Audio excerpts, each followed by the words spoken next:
नमस्ते बच्चों। आज भी हम कर्तव्य और उत्तरदायित्व इसके बारे में एक कथा सुनेंगे।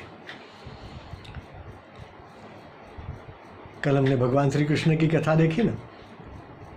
आज हम देखेंगे भगवान शिव और एक राक्षस। अब एक राक्षस था, उसने भगवान शिव की तपश्चर्या की और तपस्या करके भगवान शिव से वरदान मांगा। तो उसने वरदान ऐसा मांगा कि मैं जिसके सिर पे हाथ रखूं वो व्यक्ति भस्म हो जाए। इसका मतलब क्या हुआ कि वो पूरे जगत में किसी के भी सिर पर हाथ रखेगा तो वो मर जाएगा।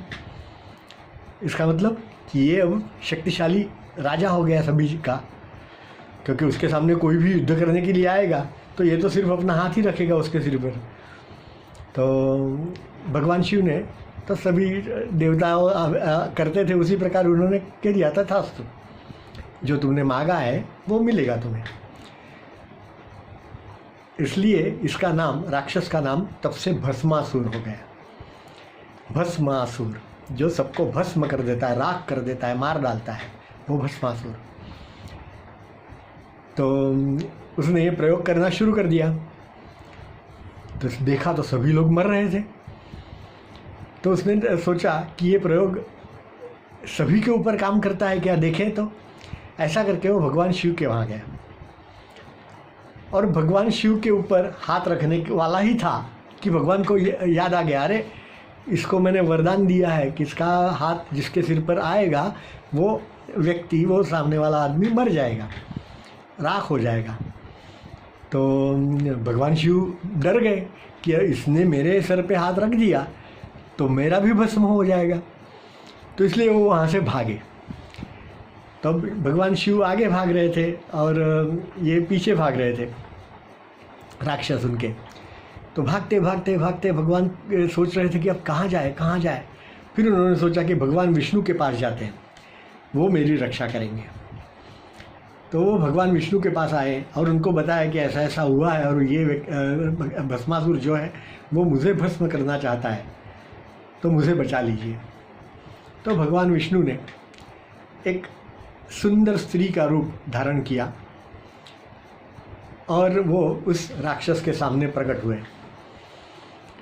तो राक्षस ने वो सुंदर स्त्री देखी तो उसको तो मोह हो गया कि अरे वाह, इतनी सुंदर स्त्री जो है वो मेरे साथ आ जाए तो मेरी तो लाइफ बन जाए।